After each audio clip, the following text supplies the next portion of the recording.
nggak sholat Jumat 3 kali itu bisa jadi kafir. Assalamualaikum warahmatullahi wabarakatuh. Waalaikumsalam warahmatullahi wabarakatuh. Halo teman-teman, satu nusa, satu bangsa, satu bahasa, satu tanah air. Masya Allah. Kembali lagi di channel YouTube gua, The Khairuddin. Ada narasumber gua yang udah beberapa kali gua ajak kolaborasi bareng. Inilah ada Kang Ip. Gimana Kang? Sehat Kang? Alhamdulillah sehat. Alhamdulillah. Ya, kita di masa pandemi COVID-19 ini, tapi tidak menghalangi kita untuk tetap berkreasi, memberikan hal-hal yang bermanfaat buat teman-teman sekalian, ya Kang ya. Gimana keluarga? Alhamdulillah baik. Alhamdulillah. Terus teman-teman gimana juga tuh? Oke. Semoga juga teman-teman sehat selalu dan yang penting stay at home juga. Kalau misalnya mau kerja, ya kerja di rumah. Kalau nggak penting-penting banget ya tetap di rumah. Nah Kang, pandemi ini nggak bisa diprediksi ya. Ada orang bilang ini konspirasi. Intinya kan kalau kita lagi kembali kepada Allah ya, mau dibuat apapun, mau diciptakan apapun, kalau Allah nggak berkehendak juga nggak bisa ya Kang. Virus. Iya, seandainya berkumpul seluruh umat manusia untuk mencelakakan diri kita, kalau Allah nggak berkehendak atas kejadian itu, maka tidak akan pernah terjadi. Seandainya berkumpul semua orang untuk membenci kita dan kemudian mencelakai kita, berencana untuk mencelakai kita, kalau Allah berkehendak itu tidak terjadi, maka tidak akan pernah terjadi. Yang terjadi di masyarakat ini kan banyak pro kontra terkait dengan ada yang sholat di masjid, ya nggak boleh sholat di masjid, ada yang harus di rumah. Yang lebih sekarang ini yang lebih pas itu di Ramadan ini kita bahas tentang yang aspek dari sisi agamanya. Nah kalau misalkan di masa-masa seperti ini, sebenarnya ini pernah nggak sih terjadi di masa-masa Rasul ataupun Nabi sebelumnya misalnya? Ya, memang terkait dengan wabah ini ada berbagai macam versi. Jadi ada para ulama yang mengambil pendekatannya itu kan ketika ada satu wabah, larilah kalian seperti kalian lari dari singa.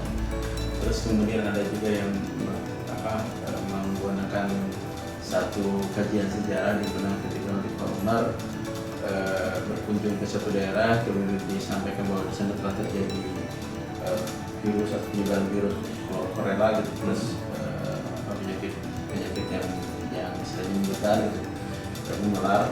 Maka kemudian Umar memutuskan untuk tidak ke sana. Sampai ada yang bertanya, mengapa Khalifah, apakah kau takut terhadap takdir Allah?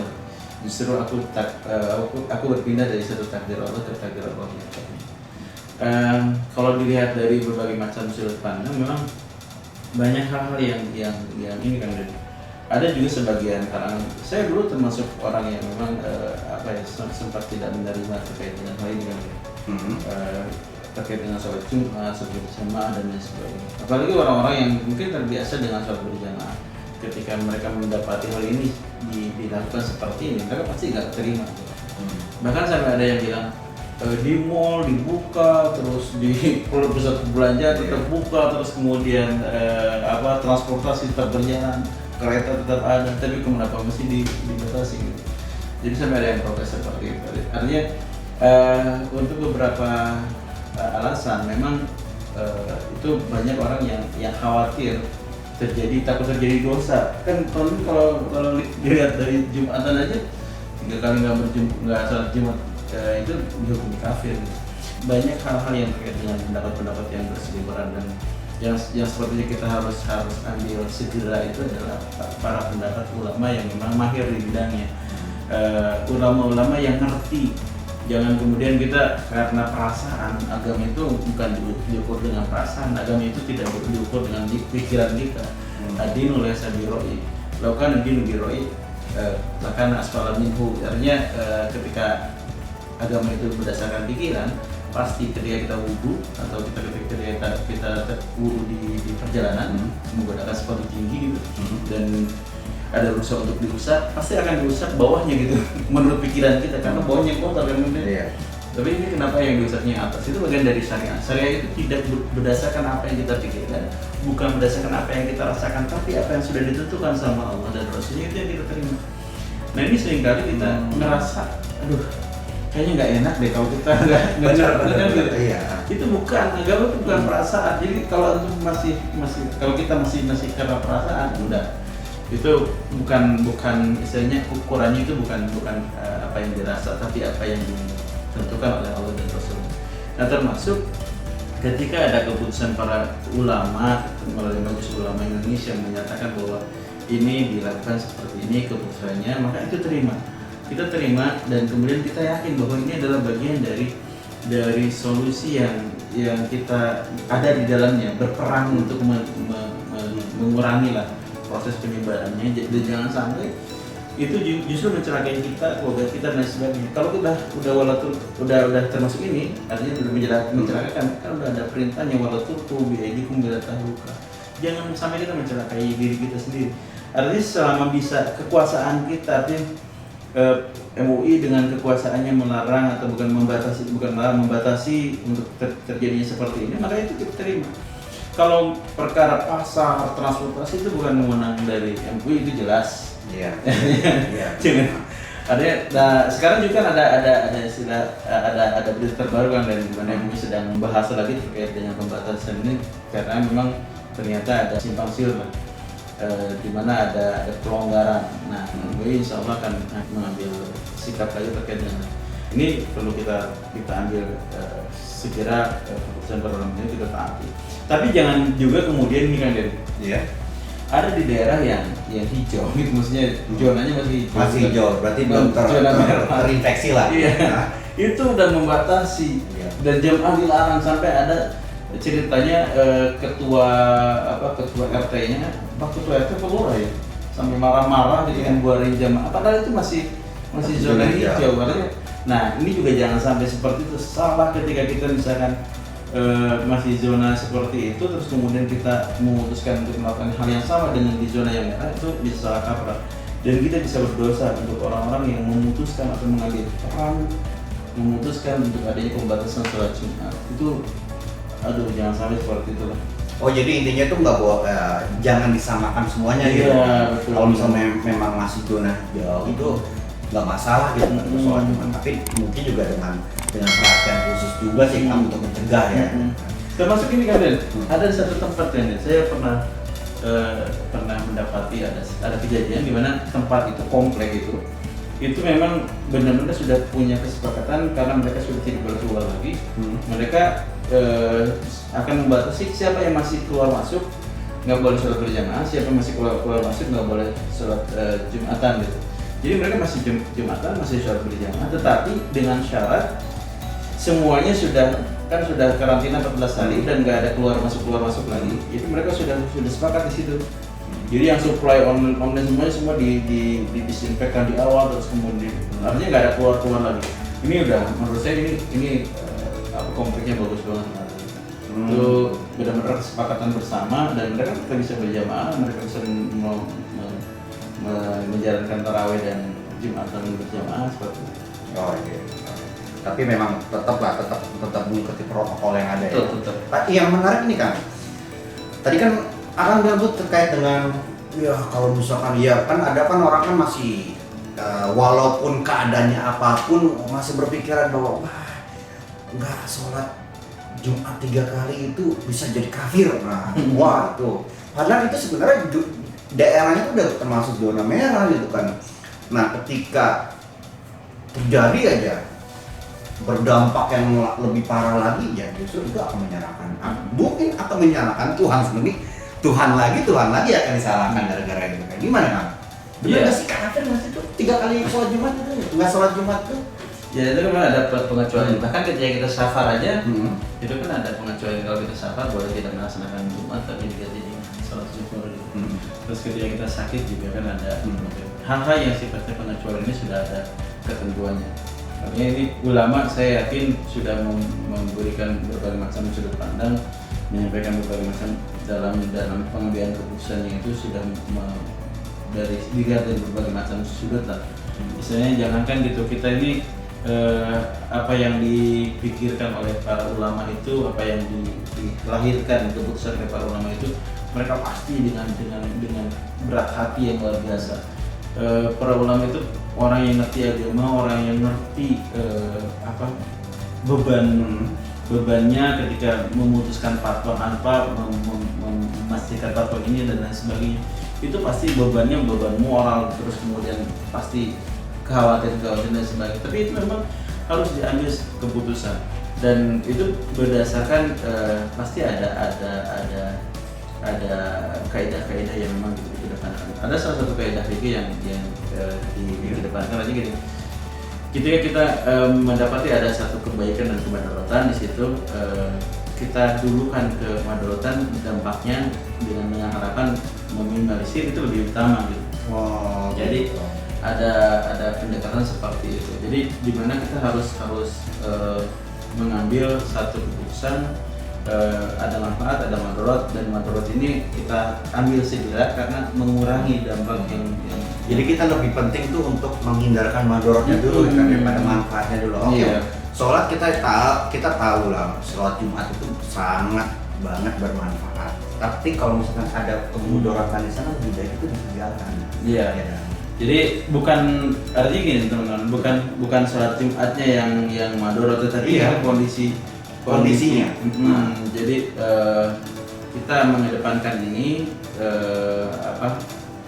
memang istilahnya saya pernah menyampaikan terkait dengan ini, dan terkait dengan adanya protes banyak orang sampai ngomong gini, kamu itu takut sama virus, lebih takut dan lebih khawatir dengan virus ketimbang kamu khawatir dengan murka Allah.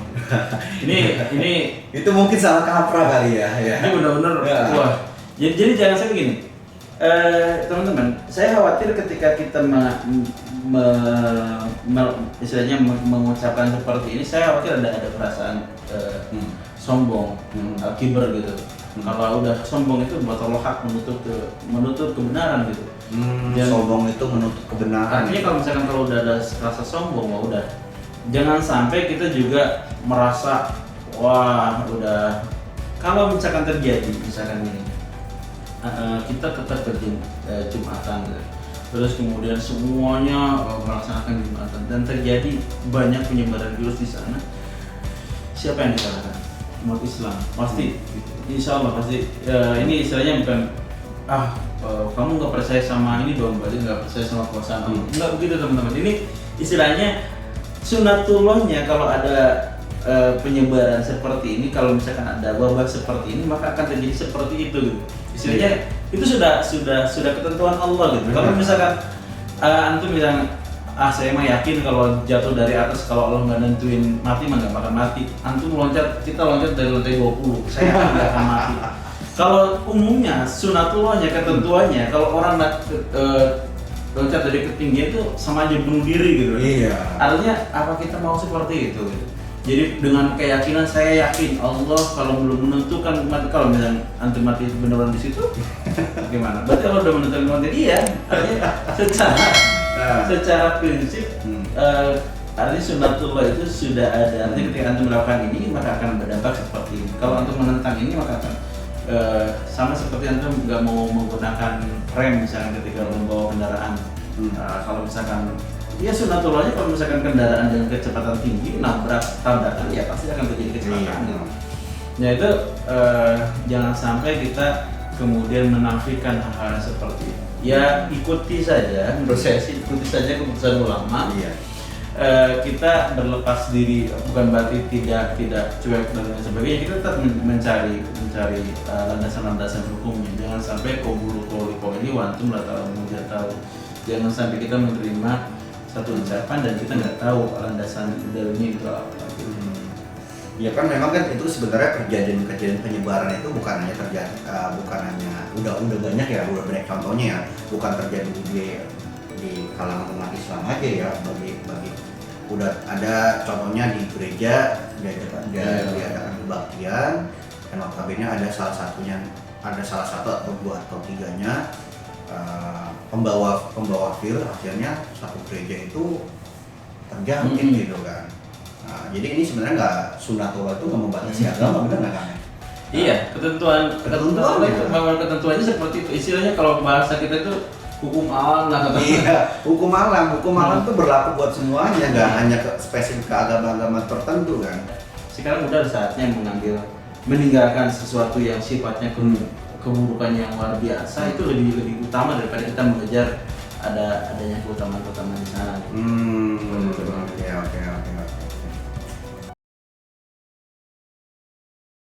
Peningkatan kualitas ibadah, terus dengan keluarga, terus dengan anak-anak itu jauh lebih tinggi dan kerasa banget buka bersama itu. Buka bersama, sahur bersama, buka lagi bersama, sahur lagi bersama. Itu tarawih itu full, jadi anak-anak bisa ikut juga gitu. Iya. Di balik apa ya? Di balik musibah pasti ada hikmah. Insya Allah.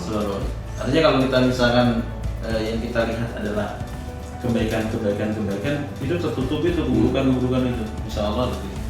Dan yang penting ya waktu itu kan juga kan lagi heboh terkait dengan polusi udara. Ya mungkin juga awalnya udah bilang ya udah komplain masalah polusi, ya udah nih solusinya diberikanlah salah satu pandemi ini. Akhirnya polusi menghilang.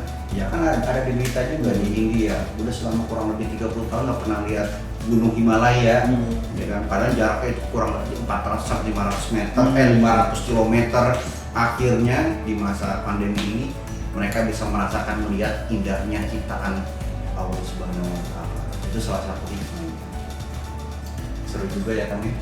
Tapi yang penting Kang Iip dan keluarga sehat, tetap jaga kesehatan dan mengikuti protokol yang ada. Saya juga kan ini habis biasanya kan ketika habis dari kantor ataupun kalau terpaksa ke kantor dari luar, pulang ke rumah udah itu sebelum masuk rumah udah buka baju ya jangan sedang buka keluar ya kan udah disinfektan, udah siap-siap semua itu jinjit langsung ke kamar mandi langsung mandi. Yang penting ya ikutinlah apa kata protokol yang sudah ditetapkan oleh pemerintah dan juga ikuti juga perkata ulama gitu kan, yang bagian yang kita harus ikuti. Oke, Kang. Thank you, Kang. Siap. Obrolan tentang pandemi ini. Nanti kita lanjut lagi ke obrolan selanjutnya yang pasti nggak jauh seputar Ramadan. Oke. Assalamualaikum. Waalaikumsalam.